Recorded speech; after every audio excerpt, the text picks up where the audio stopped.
So yun na guys, good morning, good evening at mega love shoutout sa inyo lahat.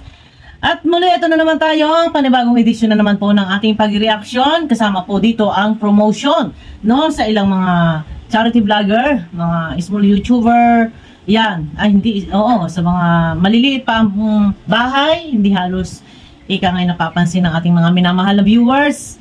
Yan, sa mga vlogger na ika nga ay napakaganda ng kanilang ginagawa sa kapwa. Ika nga ay pag maganda, papurihan, eh, pagpakatok-katok, papurihan na lang din nang walang problema.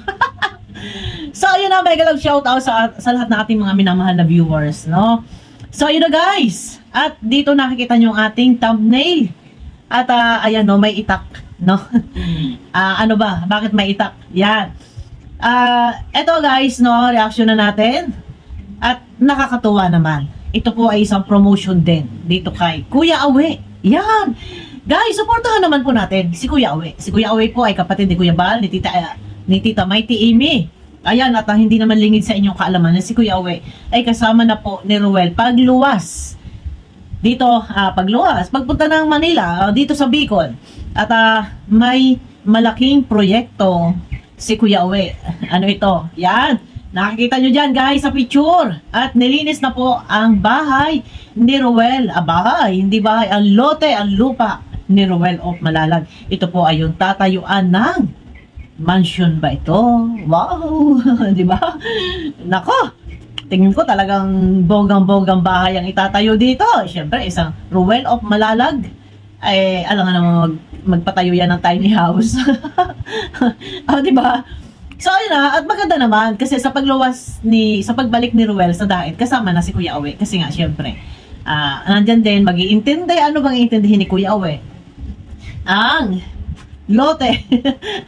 May patatayong bahay. Wow!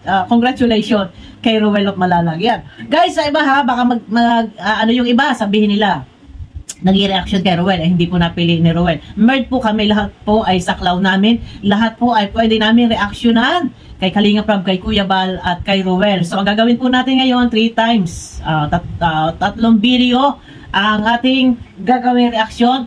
Isa kay Ruel, isa kay Kalinga Prab, at isa kay Kuya Bal Santos Matubang. Every time na mag-upload ako ng video, kasama na po dito ang pagpo-promote. Ilalakip na po natin dito dahil kung separate po ang video, ay yung iba halos hindi pinapanood. Suportahan naman po natin guys.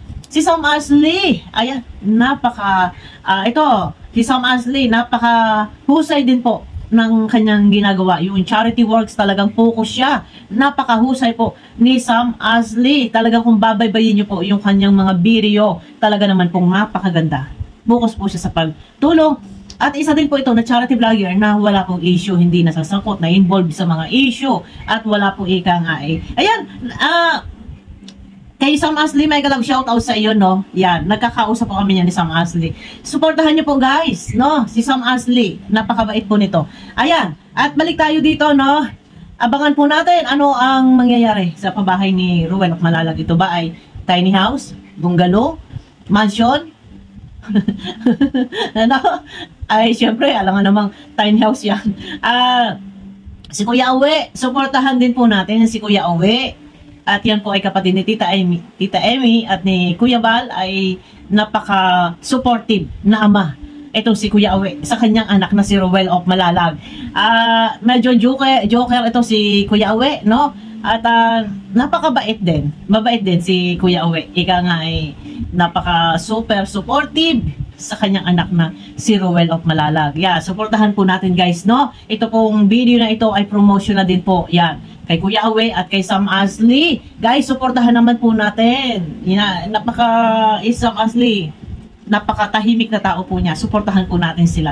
So, yun na, kita-kita po tayo sa aking next video, guys. Bye!